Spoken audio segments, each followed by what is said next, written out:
All right, welcome everybody to another episode of 2MFers. I am Brax Night Fighter, and as always with me we have R.E.M. R.E.M, how we doing tonight? Doing great, and I'm really excited about this episode. I get to talk to somebody that I've been playing the game with for quite a while, and GarthOneEye. Welcome, Garth. Thank you. Thank you for having me. And I have spoken to this gentleman before, Thol. Unfortunately, Thol, the previous recording we were on didn't get recorded. That was a really sad moment because it was a great conversation. I didn't realize that. Good to be back, though. I appreciate it. Well, as we've started this new Spotlight series, and we are going through the Senate Alliance and spotlighting each of the guilds in there. And so today we are spotlighting Mandalore. And as R.E.M said, we got Thol and GarthOneEye with us.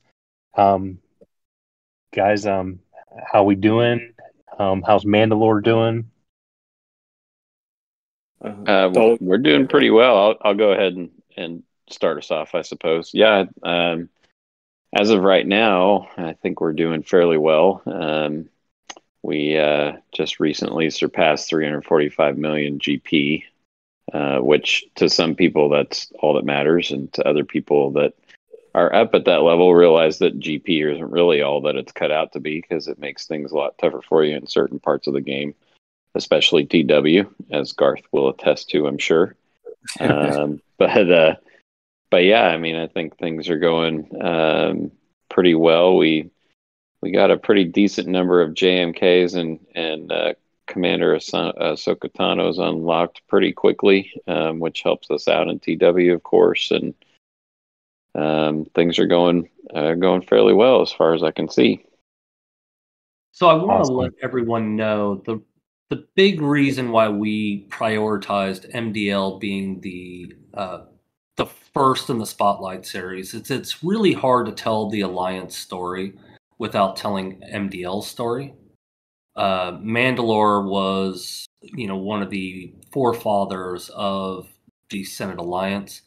And so I think it's really important to tell this story before we start working through the entire Alliance and the other guilds involved. And there are other guilds that were involved in the founding of the Alliance, but Mandalore is obviously the highest GP guild in the Alliance, and really deserves to have the spotlight to be the first one. Well, I appreciate that. Of course, just because we're the largest guild, don't by any means think that we're the most important.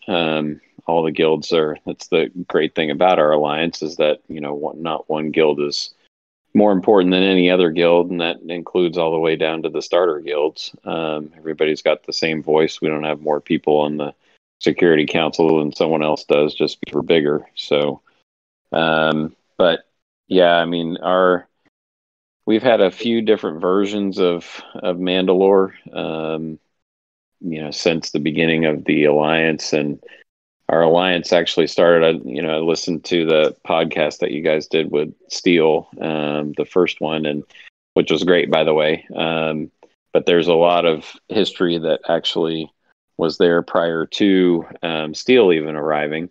And so I'm a day one player in this game, and the first guild that I ever joined was a guild called Sunrise Park, and there's a lot of people, a few people in our current guild that are still from that guild, and there are other people in the Alliance that are still from that guild. And then we were approached by somebody to join an alliance called the Snake's Pit Community. So that was the very first alliance that we joined. Once we joined that alliance, some other guilds also joined. Unfortunately, I don't know exactly which guilds they ended up being when we left, but those guilds that left that alliance because that person ended up being a dictator, so we just kind of left him high and dry.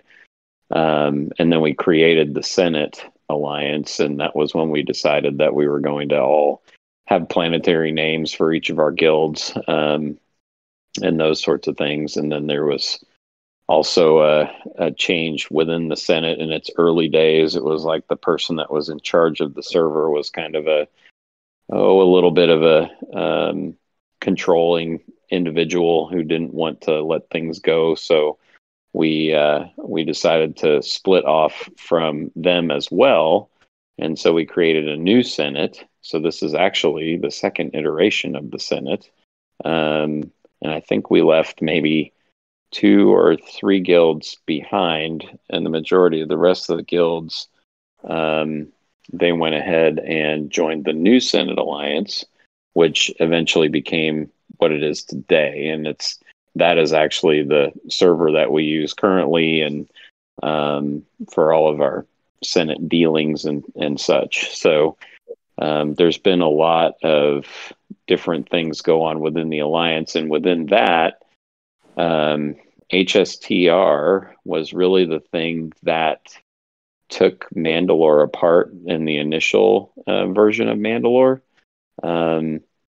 We had just different levels of players within our guild, and it was all people that first joined that guild when guilds first started. And so, of course, you didn't have like-minded people in the guild at that point. You had some people that were casual and some people that wanted to be more competitive. So it was about half of, maybe a little less than half of the guild left Mandalore, and Mandalore basically dissolved. Some of the players that stayed behind went to other Senate Alliance guilds, and some of them went to different guilds altogether. And we joined an alliance called the Forsaken Ones, which eventually that alliance has gone away too.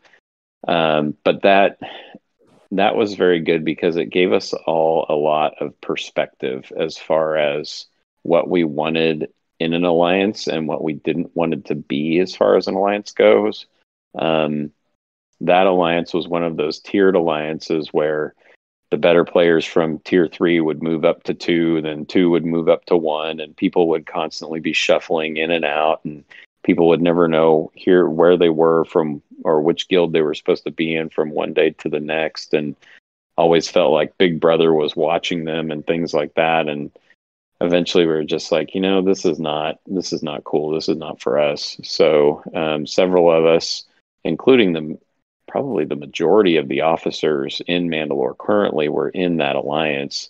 We left and we came back to the Senate because there were about 15 of us that wanted to all stay together. We came in to the first iteration of the Senate and joined them. And then we kind of decided, these guys aren't really the same, all want to be the same. They're not at the same point in the game where we are.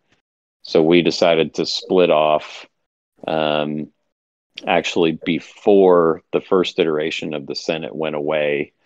We split off and made a new Mandalore, so the second version of Mandalore, which that was pretty challenging. So that was in December of 2018. And that was pretty challenging to start with because we didn't have a full guild of people. So, we're trying to get tickets and all this other kind of stuff. And, forget that you have to go through tier 6 of all the raids before you can do the actual heroic level of the raids. And which tier 6 of the Sith raid absolutely sucks. It takes forever.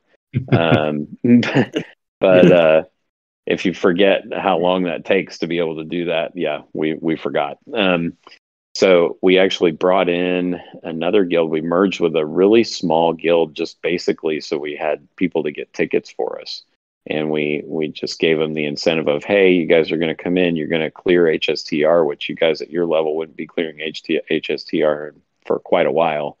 As long as you guys will just get tickets for good. And then they all kind of knew that they probably wouldn't be sticking around for a long time once we got the people then that we wanted to get in, but they were willing to come in and get Treya shards and those sorts of things, and they were happy about it. And we actually ended up with a few people, and one of our officers from that guild are still around. So Storm Pooper, one of our officers who's awesome, and his wife Leia Buns are both members of our guild still to this day from that guild that joined us. And I think that's kind of a testament as to what kind of a guild we are, and that you don't have to be like the highest GP level player to be a member in Mandalore and be a contributing member in Mandalore. You just have to kind of be on the same page as far as where you are in the game, is the level of competitiveness that you want to be at. So, the whole premise of Mandalore was we started the guild so that we wouldn't have to babysit people. We wanted people that would, do all their things, sign up for raids and participate in TWs and participate in TBs and do all the things and not have to be reminded to do them, because that was way back before the hotbot days that would remind people to do them. And to add on to what you just said right there, is like it's also like, you were saying you don't have to be at a certain GP level to like join us.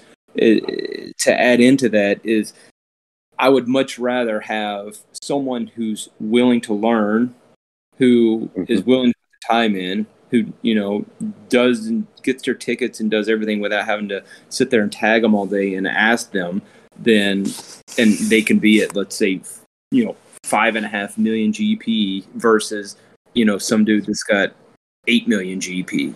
Like I would rather have that 5.5, because at the end of the day, because he wants to play. Would rather have someone who wants to play instead of someone who's just going by the numbers and like, okay, I'm good, see you later. So absolutely, yeah, that's why we started the guild. We wanted players like that, regardless of GP. We wanted players like that in the guild, and that's still one of the things that we have strived to be, even to this day, is that we're not like, oh no, you have to have all 5 GLs and you have to have CAT unlocked day one or you can't get in. I mean, we're never going to be that way.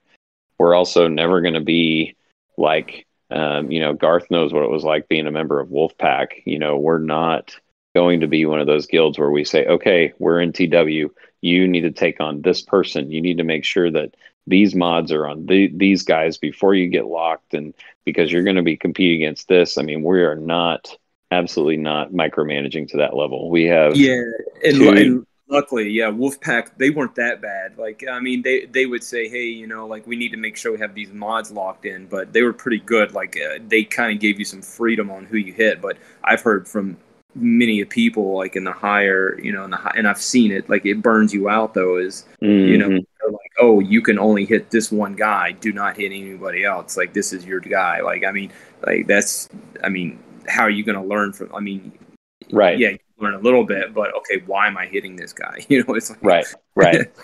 Yeah, you just turn into a minion, like a freaking Borg. You're just going in there and doing what you're told and not really knowing why it is that you're doing that. So yeah, we want people that are willing to learn. We want people that want to participate, and people that want to have fun, and people that also realize that it is still a game. There's so many people out there that are like, oh God, I don't want to be in here because these people they don't take it seriously and everything else. I'm sorry, it's still a game, and real life will always come first, and we all understand that. And if real life's not more important to you than a game, then you're probably the Mandalore's probably not the guild for you. Sorry. So I'm so glad we're doing this, because I think there's an impression out there in the community, within the Alliance community, that you take this game to a more serious level than a lot of the other guilds do. And you are that micromanaging guild, and I'm glad we're getting the opportunity to dispel that sort of that idea, and let the guild know, or the Alliance know, that there's a reason why you still operate within the Alliance, because we share common values. Mm-hmm. Yeah. Yeah, and saying the micromanage thing, I mean, like everyone, like when we run and I say this from the TW management side of it, like when we do TWs, we go into it, okay, hey, this is what we're going to use on this wall, like, and we usually assign, okay, Yes. like a certain team, okay, we ran into a full wall of, I don't know, DR. okay, we've already come up in the officers in the chat. We've already come up. Okay, this is what we want to use on DR wall. Then we just open up the wall and we say, you know what, go for it. This is what we're using. Pick a team that you know you can win on. Go for it. Win. Like, and that's it. Like, now, I'm not saying that we might have a few people that say, you know what, I've got this off counter. I know it works. We're not going to be using this anywhere else, anywhere on the map for offense. Can I use it? Like, sure, go for it. Like, boom. You know, it's like, so there is some sort of freedom there. It's not like we're sitting here like, oh, you've got to hit XYZ and then, you know, and that's the only person you can hit. No, there's definitely, you know, there's definitely some freedom there. It's not like we're super micromanaging. So, yeah. And there may be some teams where, you know, we'll go in there and we'll know off the bat that somebody's got a super fast, you know, like back in the day when we were mirroring CLS battles, we'd go in and we'd say, okay, we know only these 4 people have a Han fast enough to mirror this battle. So one of you guys need to take this team out. So, you know, occasionally that kind of stuff happens, but you know, otherwise it's not like, yeah, X person takes out number 1 and Y person takes out number 2. And because, I mean, let's just be honest, if we all know that this is a game and we all have real lives, we might be sitting around waiting 24 hours for X to attack 2. And right, exactly. Yeah. So I don't want to give too much away about how Mustafar does things, because, you know, our spotlight will be coming up later, but it's amazing how much your philosophy mirrors a lot of what we do.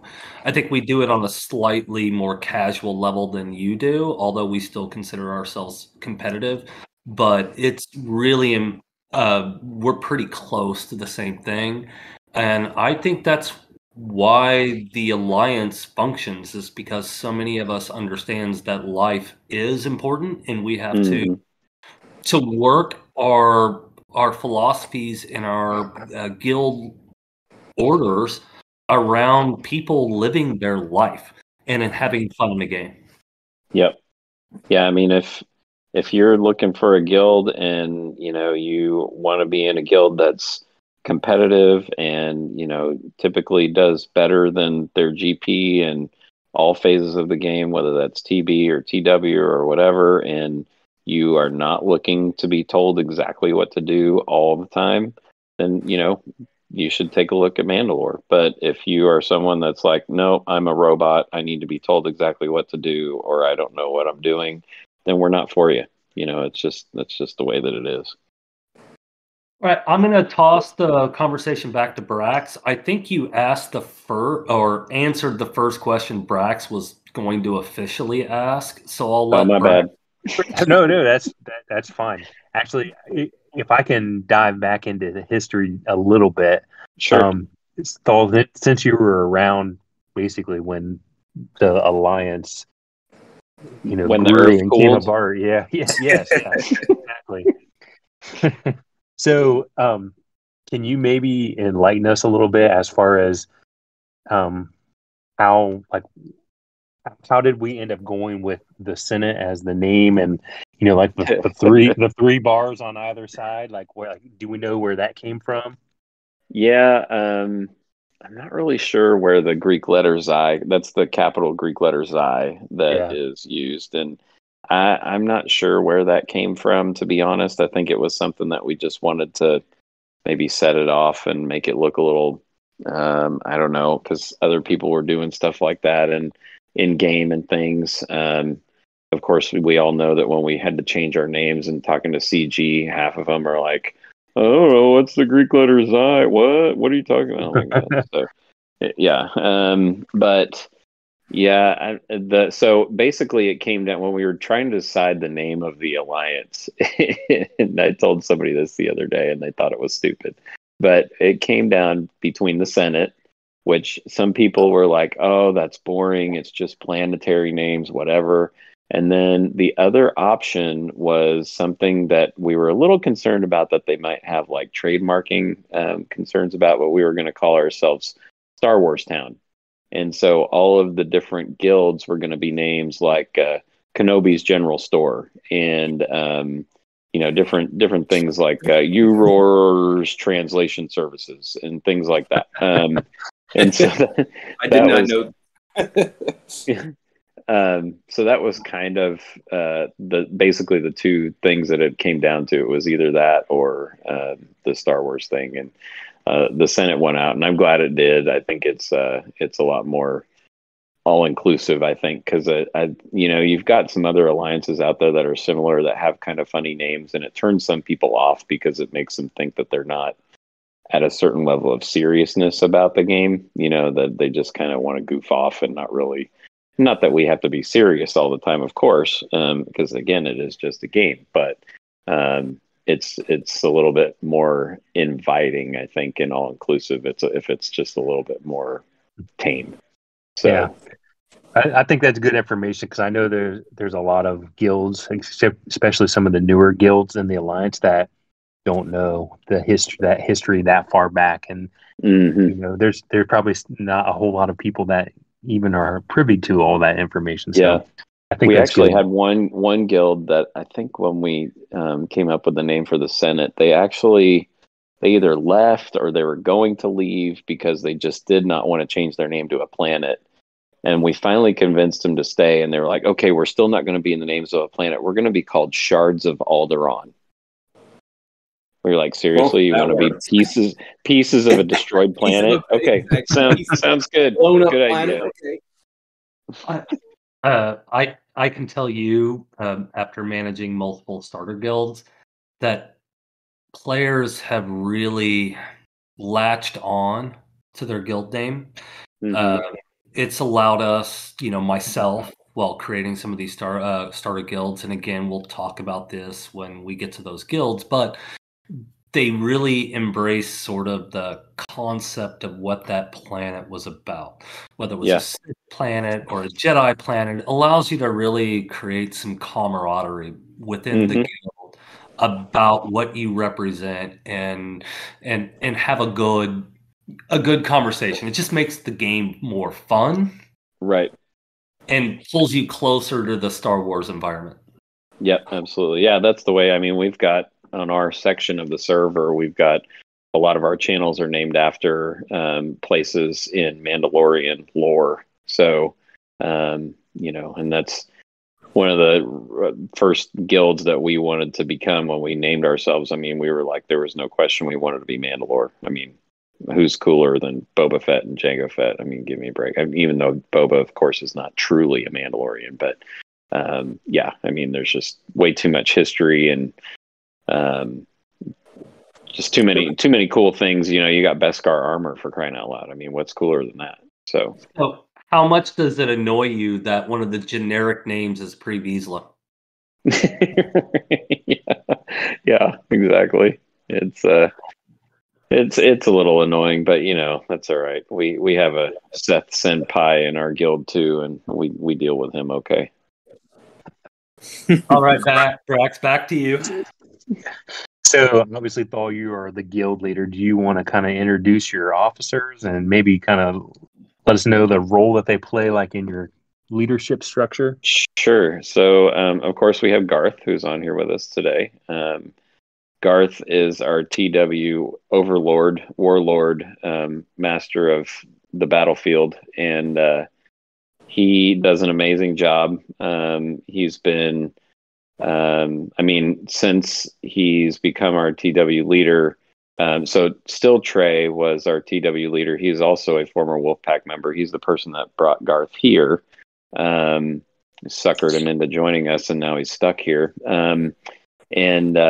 But yeah, I mean, they're both phenomenal because they know a lot of ways to do TW that they've learned from Wolfpack, and they brought those kind of ideals to us. But at the same time, not like overdoing it and going over the top and realizing that we're not Wolfpack. We're a little bit below them, of course, but he's done a great job, and he will constantly remind us that when he's not leading a TW, we typically suck, and when he's leading it, we typically win. So, hey, that's scientific fact. It's backed up by numbers. So, and then we have the other officers. We have Seth, has been around. He's one of the guys that came over from Forsaken Ones. He's kind of the number 2 in command. He's the Swedish meat bag of the guild, and so we pretty much just kick him around whenever we need a foreigner to tease. And then let's see, we've got Storm Pooper, who again was somebody that came from the other guild that we kind of merged with when we first created Mandalore. So he's been around since pretty much the beginning of Mandalore, the second version. We have a lot of officers that don't necessarily have specific roles because they can do so many different things. So because we all have lives and we all, may go on vacation or may not be available because we're someplace, camping where we don't have any signal or whatever, we have people that can step in and do multiple jobs. And so Storm Pooper is one of those guys. He can do multiple things. He's also a really good voice of reason and really good at getting points across without irritating people. And then we have Sergeant Artemy, who is our raid leader. And I'll talk more about him later when we get to another question, I believe. But he's awesome. He's been in charge of all of our raids and really did a phenomenal job when the Sea Pit came out, coordinating everything. And he's great. He runs all of our bots that give raid reminders and things like that. So hats off to him. We have ÇMandaløreX, who he was brought into the guild by one of our old Mandalorian guild members that came with us, Spitfire. And he's real life friends with him. He's our TB leader. He's really good with numbers, and so I suckered him into being our TB leader, and now he regrets every minute of the day that he has been roped into that, but he does a really good job with it. I will have to say I would not trade being the TW general in the world to be the TB leader at all. As much as I complain sometimes. I got you, man. He definitely got. He's my brother. I need to get to know him. I definitely need to get to know him because I live his life. I live his life. Yeah, he is the best cat herder on the planet, let me tell you. So he does a really good job. Under his leadership, we just got to 32 stars in Darkside Geo last month for the first time. So 1 star away from perfect score there, which is going to be a while, but we can get there at some point. And then I believe we're up to 26 stars on Lightside Geo, which is also pretty damn good. So he does a phenomenal job. Yeah. That's impressive. Yes. Yeah. And then let's see. I know I'm going to forget somebody. So Still Trey is our former TW leader. He's kind of the TW assistant leader now. He helps out Garth whenever Garth isn't available due to work or real life things. Trey's awesome. He and I have been playing together since this game started because we've been in the same arena shard, and so I've known him for longer than just about anybody else in the game, to be honest. So he's great, and he's awesome that he's around and helps us out. And I was able to get, I guess that's kind of like I was like Garth's grandfather to getting him in the guild, because I got Trey into the guild first, and then Trey got Garth into the guild. So theory of transitivity there. Granddaddy Thol. There you go. Make me feel younger by the day. Oh my gosh, who are the other officers? Oh, of course. How could I not forget Lab Monkey? Lab Monkey is amazing. So that dude, he's our newest officer, and he has been phenomenal. I'm sure people have listened to his podcasts about the just the tips from Lab, and he's great. He's so smart about the game. He's so dedicated to our guild. It's really phenomenal. I mean, we were getting, Garth can attest to this, like 13 cam shards each Lightside Geo, and it was pissing people off. The best we got was 13, and then a couple months later we were down to 8, and Lab came in. I mean, it was ridiculous. Yeah, it was dark. A dark cloud came over. Yes, it was awful. And I mean, to the point where some people are like, dude, I'm out of here if we can't get more camp shards in this. This is ridiculous. And so, yes, in your joints, we were having some issues with, because I film like, they joined because we'll be able to pull more cam shards here, and then next thing you know, like we get 8 and we're like, what the heck's going on? Yeah, exactly. I mean, even And I was like, I wasn't gonna leave, but even I was like, okay. I did make a joke thing, like, if we don't hit 30 this time, I'm out. Like, and we hit 30 on the nose. We hit 30 on the nose. I'm like, oh, you guys got to stick with me a little longer. Yeah. And then so then we once Lab came in, he just took that freaking bull by the horns, and he was like, you know what, we are not accepting this. We are better than this. So we ended up getting 43 is our max, I think, that we've gotten so far. I think our last one, I think it was 43. Yeah, and that's really all due to him, like I said, just taking it by the horns and making it his thing. And like, he's created this commando squad that we have, and there's several other guys in the guild too that are really good at helping out with it, and just basically made it to where everybody streams their stuff, or you're you're out. So Lab is awesome. He's our newest officer. We also have R.E.M, who is our ticket officer. He is quite happy because his services aren't needed quite as much anymore, because now we have the hot bot to do stuff. Easiest of the officer roles at this point. Right. Yeah. But he was another one that came over with us from the Forsaken Ones Alliance. He was actually my guild leader in the guild that I was in when I first started with them, and got him to come back over with us. And then the other one that I am forgetting is, of course, Zill. How could I forget Zill? Yeah, exactly. Like, literally, Zill. Like that guy, he's probably, as far as like my helper bee of all that. Like, one, Zill knows he knows so many of the bots to run. Like, yes, he's our bot officer. He runs all the bots. Literally, this guy's like he's a god when it comes to the bots. Like the hot chili, like, and all this. Like, if he doesn't know something, he's right in contact with a moderator with a hot, like, or he'll find it out. So during TWs, I always lean on him pretty heavy. Like, hey, can you pull the data for me, and he's really great at it. So like, he definitely helps me out like a ton. So yeah, he's great. And he is probably one of, I mean, like, he may be almost loyal to a fault. I mean, that guy, if I told him I needed to go jump off a bridge for the guild, he would go do it. I mean, he's awesome. So anyways, that's our officer group. I know sounds like we have a lot of officers, because we do, but everybody does have a role.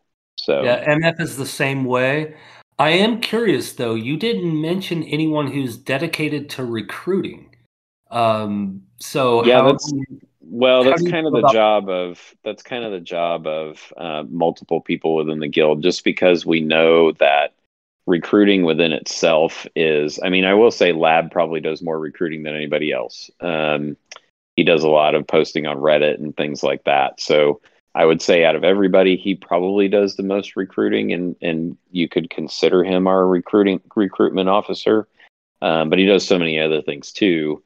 It's just that we know that there are certain things that if you assign a role to somebody, they'll either take ownership of it, or they're going to be like, oh God, I got to do this, and I got to do that, and I got to do this. And the good thing is about our officers is that if we have a need, people will get stuff done. And so that way too, we're not putting too much of a demand on people, because again, I mean, that kind of leads into one of the other questions later on about what are some of the challenges that we have.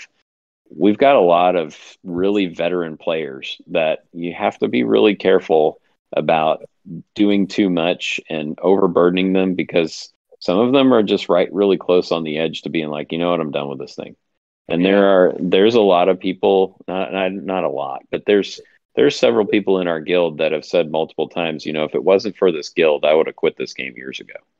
And you guys probably all have people like that too. And so we just have to be careful, at least in my opinion, we have to be careful about giving too many jobs, quote unquote jobs, to people, to where they feel like this is a job and not a game. Well, and I think to that point, um, you know, you talked about numbers and everything like that, and how you do in TB and TW, and it is just a game. But I think the community part of this is what still keeps people playing it. Mm-hmm. And yeah, obviously you have a great community in your guild, and then also I feel like we have a great community in the alliance. So I think that part people don't always consider, like, the atmosphere that people are playing the game in, and the community that are around the whole guild and everything like that. So I feel like that's important, and yeah, I think by what you're saying, it's a good testament to that. So yeah, absolutely.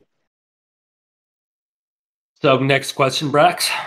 well, these guys are so good at answering questions that they are answering some of the questions I had in the previous question. So it's great because we were going to talk about TB and TW and raids, and I feel like they answered every single one of those. So I do want to say something about raids though, real fast. Sure, no, absolutely. Since you mentioned it, so I said that we would come back and mention Sergeant Army again, who's our TB, or not our TB, our raid leader. We are one of, I don't know the exact number, but it's not many guilds out there that have completed CPIT every single time since it has run since its inception. When they changed.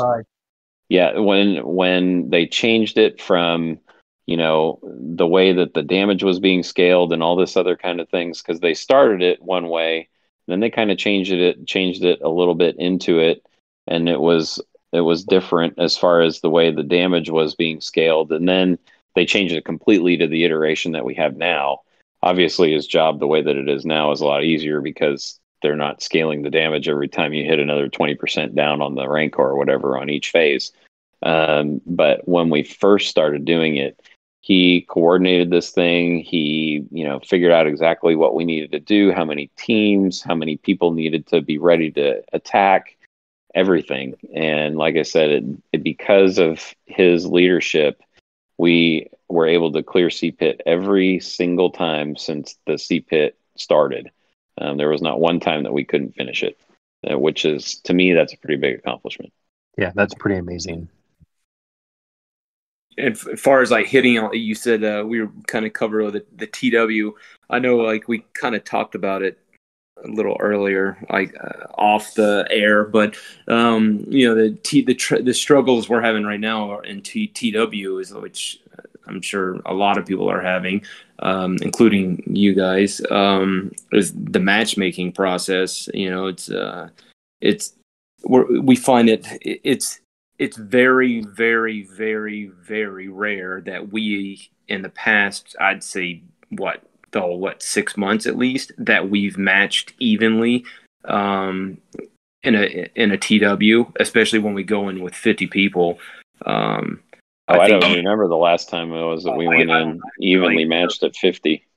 Oh yeah, it's usually, and the upside is we usually do hit above our weight class by a lot. So, if they're about 15's pushing it, it's starting to push it. But anywhere 10, 12 mil more than us, we're usually pretty good. Like, we can either beat them or we at least hold our own, and we may lose by, a few banners, which, when you got an off match like that, it's still, I look at it, it's a loss, but it's still a win because, you're still did a great job. But yeah, it's like here lately, we've been finding ourselves at, 20 million plus GP difference. I think what was the last one we had, it was a 22 million difference, which that's not even the highest. I think the highest we had one time was, like, what was it, like 40 or 50? Yeah, it was like, I think it was around 40. It was over 40. I don't know if it was quite 50, but it was over 40 million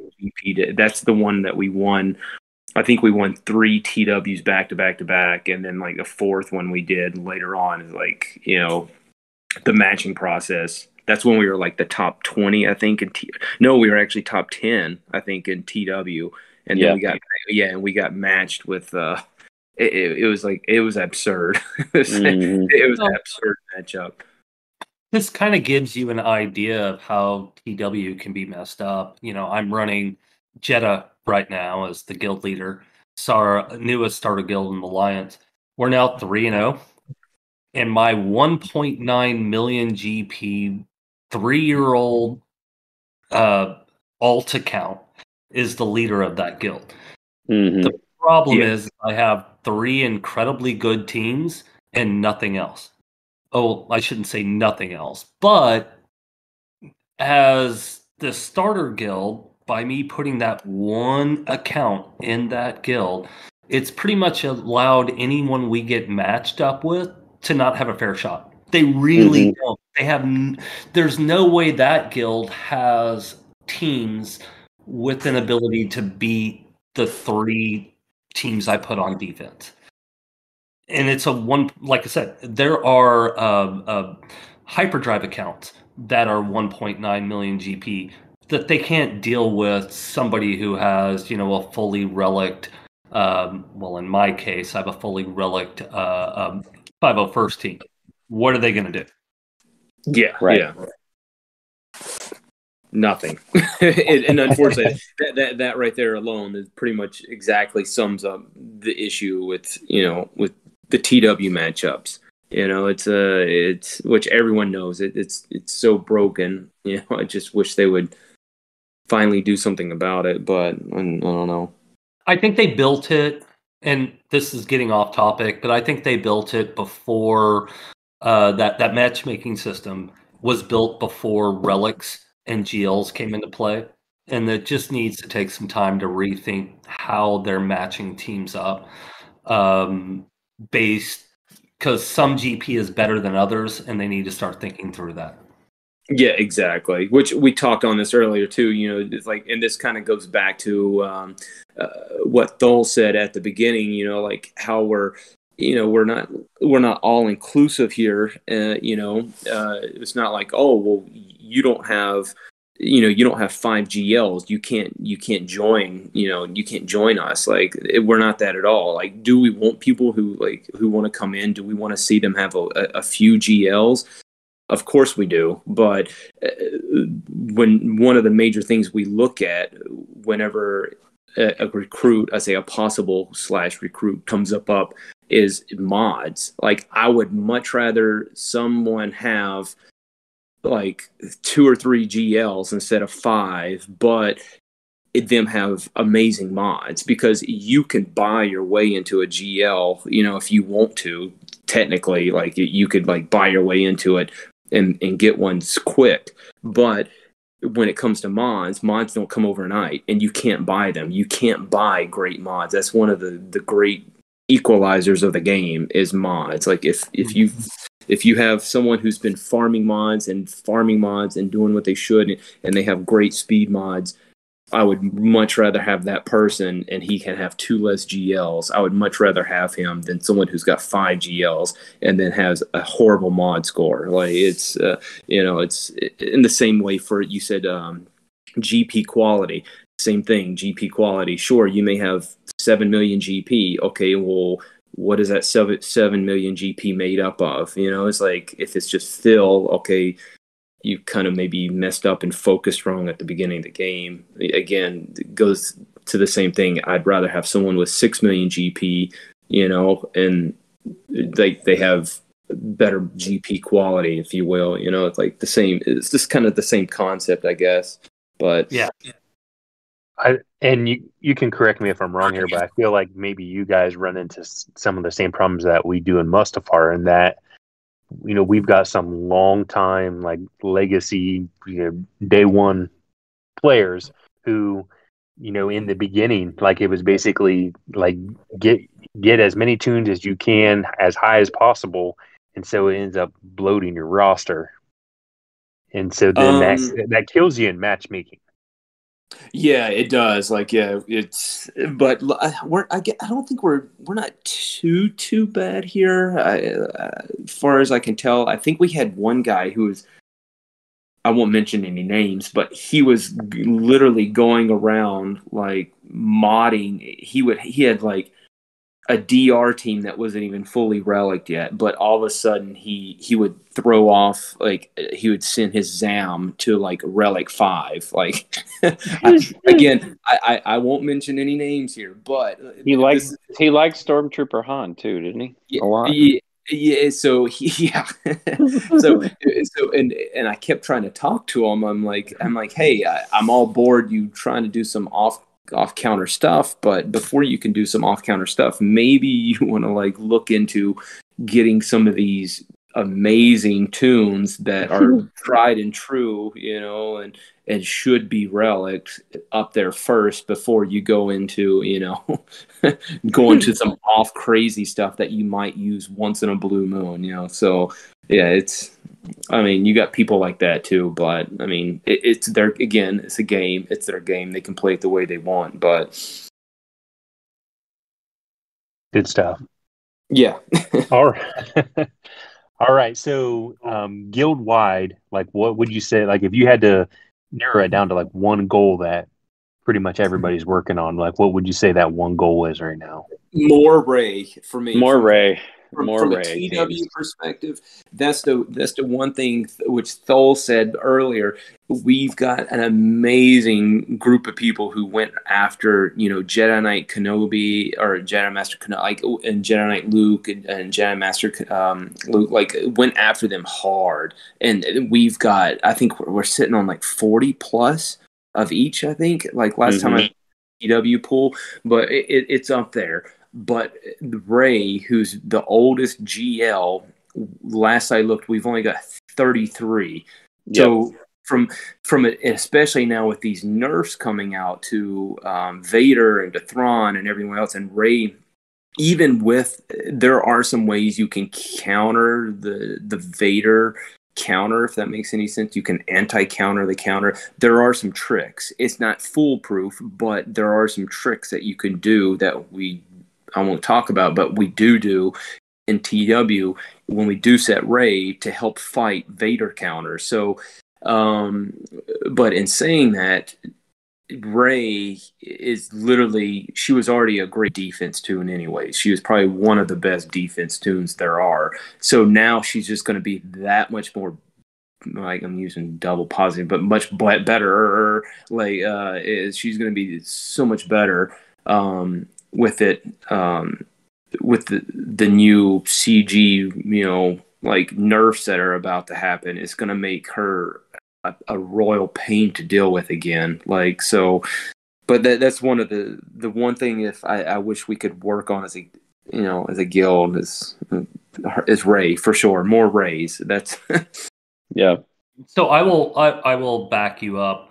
Our reason with Ray is not because of the future changes. I think Ray got a bad rap once everyone figured out SLKR was so great. But then CPIT came out, and she's the star of CPIT. For us, we weren't able to beat CPIT until we convinced all of our players to sacrifice the damage she can do in other phases to hold her for phase 4. Because that was our struggle. She was how we finally got through phase 4, and I thank all of our guild members for making that sacrifice. Although they're still all getting the high level rewards. It just, people underestimate her value because SLKR came off. Once you got his ultimate, you could understand what he could do across the board. Which the irony was, in the first couple months, everyone thought SLKR was, a waste of effort until people started popping that ultimate and seeing what he could do in raids and in TBs compared to what Ray could do. Well, it's the same way for C too. It's like everyone trashes C, but what people try to do, they're using C the wrong way. It's like C is literally the ultimate offense tune. He can beat if ran correctly and modded correctly, C can beat any GL. Like any GL, like any current GL, he can beat, and with minimal effort. Like, I mean, like, you just have to be modded right and use the right team comp depending on what you're trying to counter, and he will beat it. Like, the SOK is not going to do that. Rey's not going to do that. Jedi Master Kenobi, yes, he, if ran with the right team, you know, especially you got Cat now, like that, it just crushes everything.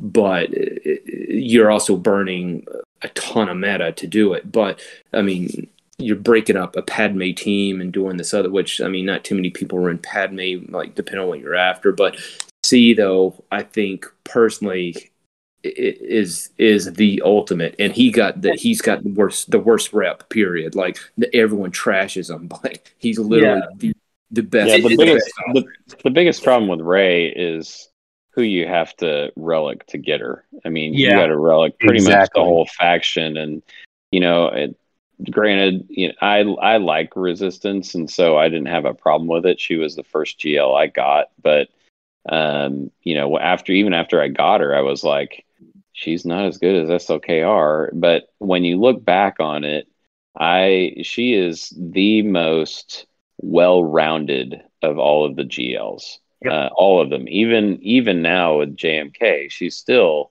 the most well-rounded of the GLs. She works in so many different game modes.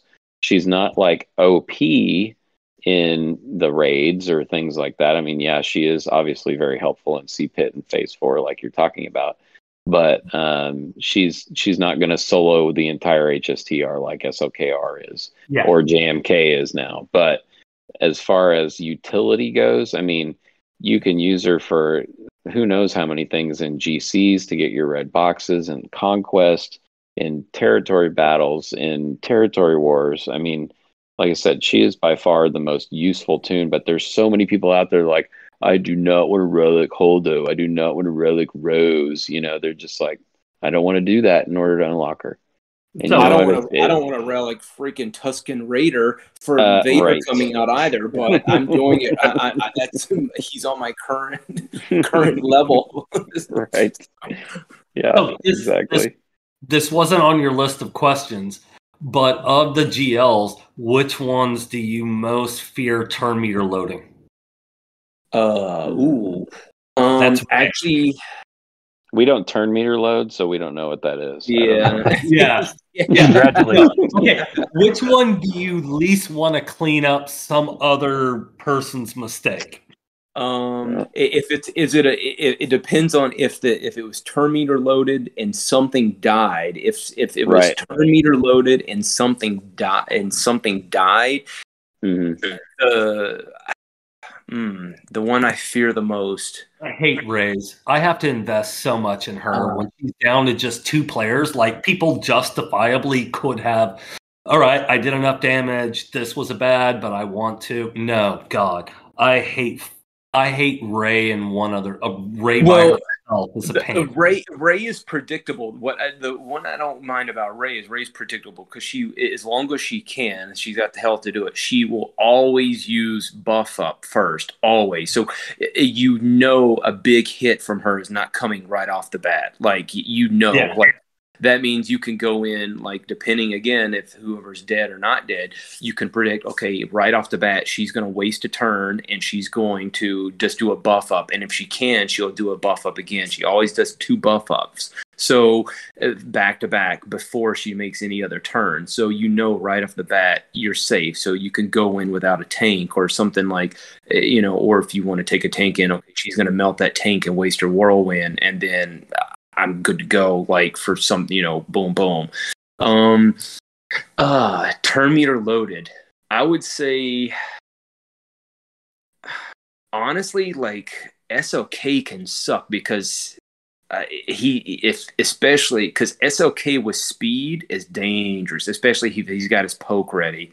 Like, yeah, but he needs his other people. Well, again, this is why I asked if people. Yeah.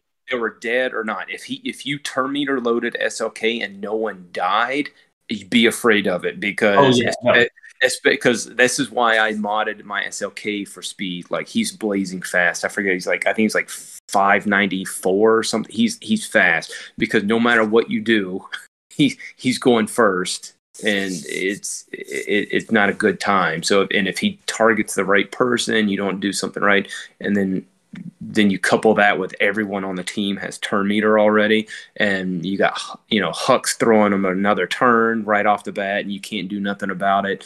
Yeah, it could go bad because again, like if you got a turn meter loaded Jedi, who cares if you got a C, and especially if you got C and what, that's all you need. If you got a turn meter loaded Jedi, boom, see what? I don't care. I don't care about your turn meter loaded Jedi. Like he really cares.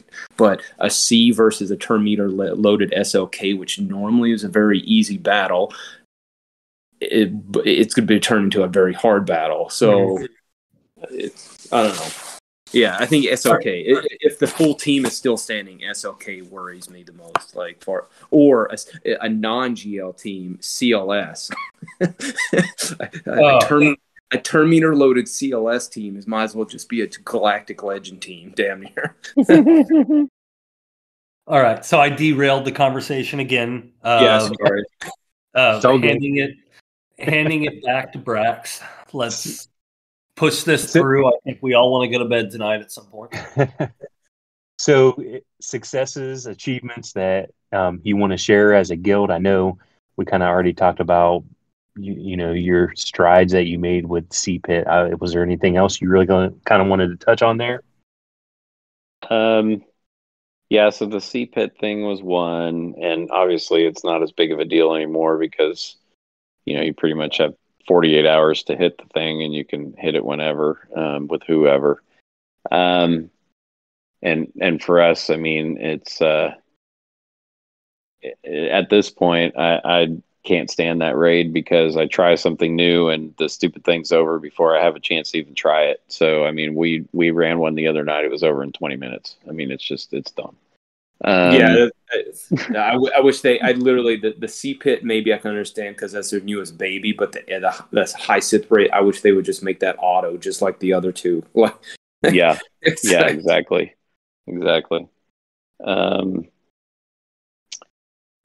So other, I mean, like I said, our stars in TB, I'm pretty proud of. Us, like I said, being at 32 for dark side and 26 for light side is pretty good, especially at our GP level. From a TW standpoint, I think we took out a whole zone of Rey in the last TB with Vader. As bittersweet as that's going to sound, like right. as much little difference is going to make once they make the changes, but hold on to that. Yeah, I know. It's a counter that we've been working on, like, and trying to move people into for a very long time, and we finally started getting people into it, and I think we had we almost killed. I think it was a whole wall of Rey teams that we killed just using Vader, which really helps free up more GLs to either one set on defense or use for offense. So. Yeah. Some other, one of the other things that I kind of think is important for us as a guild too, for where we want to go, is our squad and our arena ranks. I think the other day when I looked, we were pretty close to an average arena ranking of 10, maybe a little bit above that. And I mean, to me, that just shows, one, how dedicated the players are to playing the game every day because they're running their arenas. Two, it also shows that even if they're free to play, they're getting, the crystals they need to be able to upgrade their rosters and do things so that we can do more as a guild. So arena ranking is extremely important to me. And it's important from TW too, like from a TW perspective, or from a scouting perspective. If we scout someone and we look at their average guild arena rank, and they're like, we're 10 and they're like 50 or 60, that means, okay, either one, they have a bunch of guys who don't care, or two, they have a bunch of guys who don't know off counters and that can't climb that well. So we kind of use that from a TW. Like, I know something I look at whenever I scout. But yeah, we had one. We actually went up against the guild with the highest average arena ranking in the game. It's some Hispanic guild. I can't remember the name of it. It's some iteration of Hispanic Mandalore guild. And their average arena ranking was like 2.54 or something like that. And we went up against those guys, and we kind of knew off the bat just from their arena ranking that it was going to be a dogfight. And we didn't come out on top, but I think we gave them all they wanted. And we've had a couple like that where some guilds have said they're not sandbagging. You know, they end up being 20 or 30 more GP mil than us, and we end up putting them up a much better fight and clearing them than what they expected. And then they'll come back and say, oh, you guys did really great and everything else. So, I mean, granted, that's all just words and consolation doesn't equal a win, but it does make you feel good to know that there are other guilds out there that kind of recognize that, you know, we somewhat know what we're doing when it comes to TW a little bit. Yeah, it's probably nice to get that affirmation. Yeah, from the sandbaggers. All right, we try not to post these too long, so I'm going to let Brax sort of rapid fire whatever we have left. So, not to put you on the spot, but is there any guild members that you want to kind of point out, congratulate, thank? Personally, I want to thank all of the people in the guild that have helped out with the commando squad stuff, because like I said, Lab has done a lot as far as that goes to get that organized and get it up and running. But again, real life gets in the way, and sometimes he can't do all the things that he needs to do to help out when they're streaming. And so we've had Andromeda step up, and Darth Primus has stepped up, and I know I'm going to forget some people. I think Papadou stepped up some, and like I said, I know I'm going to forget some people. Snips has helped out a bunch. Well, Snips from a TW, he's usually pretty good. He knows some. He tries to keep up on counters too, and he'll usually post something. You know, we can't know it all, so yeah. Right. Yeah. No, we've got, and that's the thing. I mean, we try to come across as officers as people that are approachable, so that, you know, if people have other ideas, we're not going to be like, oh no, you're not an officer, we're not accepting that idea. You know, it's like, if you've got an idea that you've heard of, or heck, even something that you come up with before on your own, you know, throw it out there. We're willing to listen. We're not all the smartest people in the game, and we know that. So especially the way stuff is changing now. It's like stuff's changing so fast now. It's impossible. Heck, even 5 people can't keep up with the counters that are coming out, you know, for stuff. It's impossible. So yeah, exactly. Yep. All right. So the biggest challenge that your guild has faced so far, and how did you overcome it?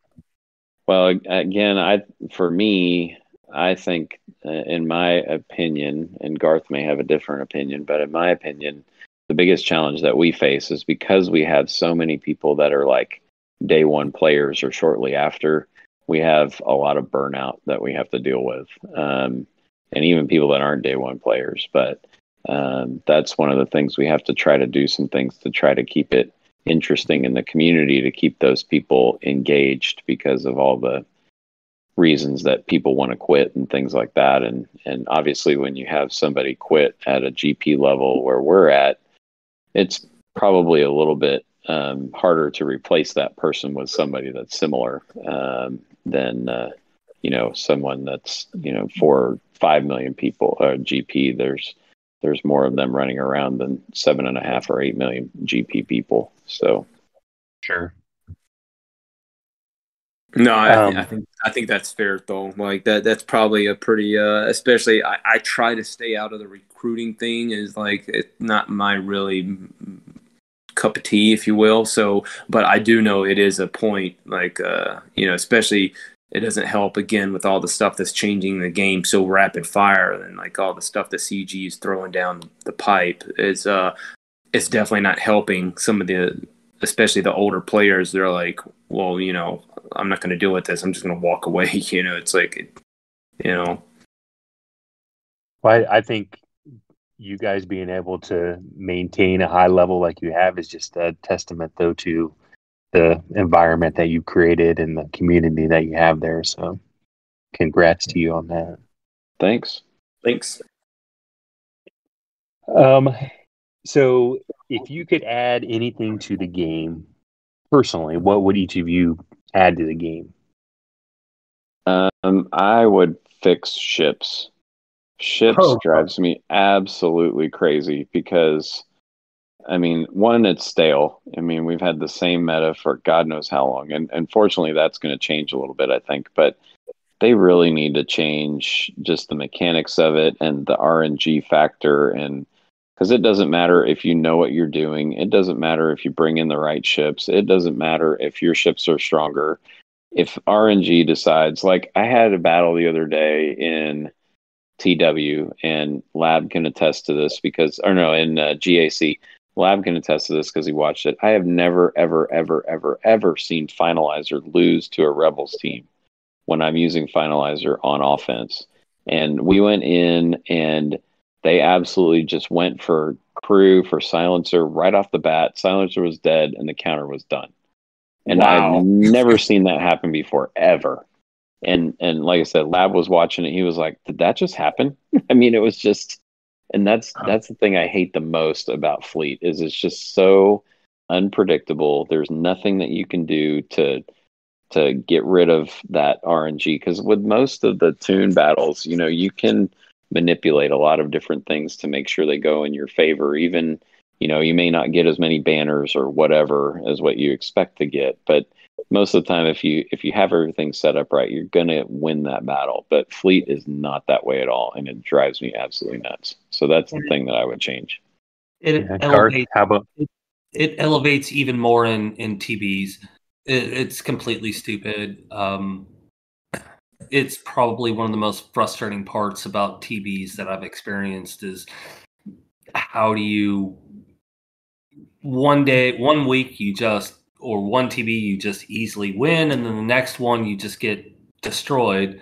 And these are very important battles. I mean, oftentimes you're struggling to get that next star, and if you have multiple people that get bad RNG, all of a sudden you're screwed, and you miss out a star that you're used to getting.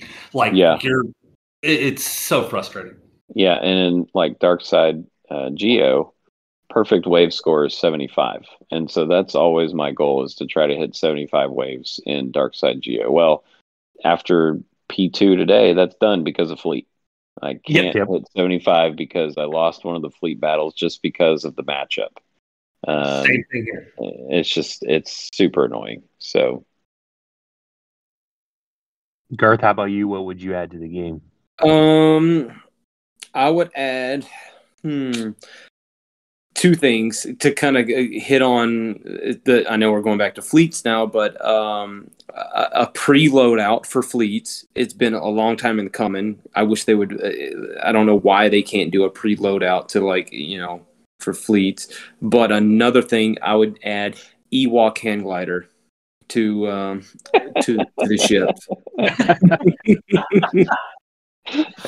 Oh, that would be so fantastic to watch it. Oh, that's awesome. Space.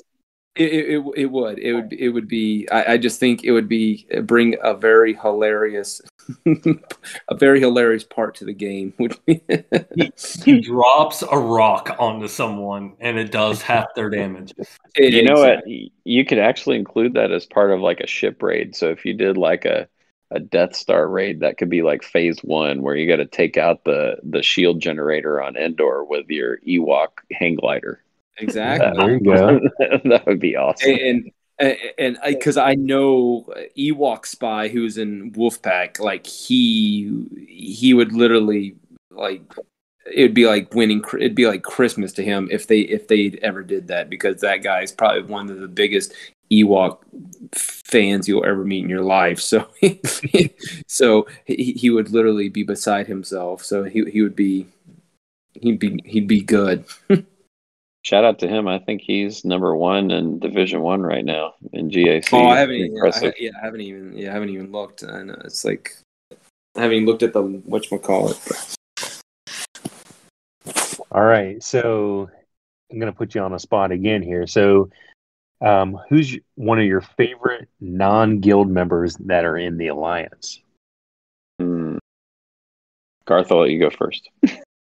Well, I guess honestly, I only know one, and that's R.E.M. Like, so right. I don't have too many dealings outside of. I know it's like bad to say, but you kind of brought it up. I think earlier, Brax, is like we've got so many member alliances now. What you say? I think we're up to 20 different groups. Yeah. So what you said, yeah.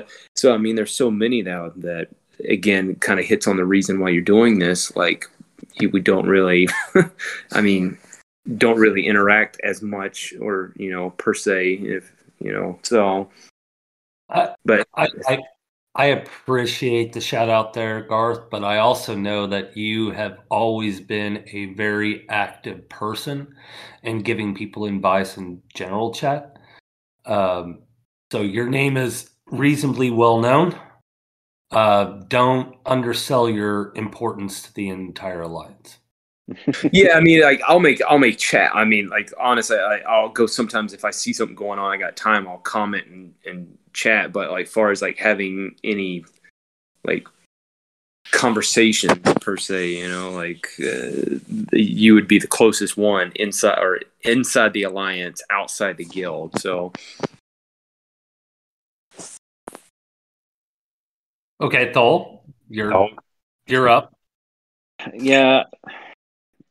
Unfortunately, as busy as I am as well, I don't have a super amount of interaction with people outside of our alliance either, other than security council members. So, it's going to sound like kissing up, of course, if I say Steel Wheels, but he's been great for our alliance as far as just making sure that everyone is treated fairly. And because like I said, I've been around leaders of alliances a bunch in the past, a bunch of different alliances, and know what can happen when you don't have a good, fair leader, someone that's actually got a decent head on their shoulders and doesn't want to try to take over the world is constantly drunk with power and everything else. So I mean, I appreciate him doing what he's done, and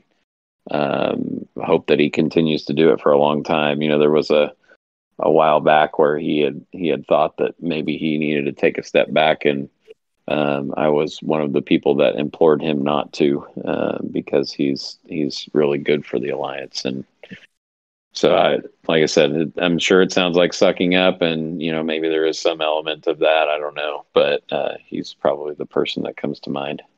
I think that's a great choice on your part. Steel has done a great job for the alliance. Like you said, he's not power hungry. In fact, he wanted to step back because, in reality, he wanted all of us to step forward. Mm-hmm. And he wanted the guilds to lead the alliance. He didn't want to be the leader. He just wanted to be the organizer, is what I think. And he constantly is looking for new people to step up and be part of our alliance leadership and push it forward. So big reason why Mustafar joined. I think a big reason why he was chosen for the position. So I can't say anything negative. That's not sucking up. I think that's just telling the truth. Sure.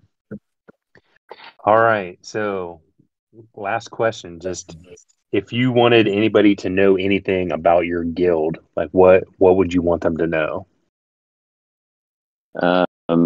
I'd want them to know that if they want to be in a competitive environment that's not over the top, ridiculous, you got to be on your phone 24/7 in order to play the game, then you should take a look at our guild.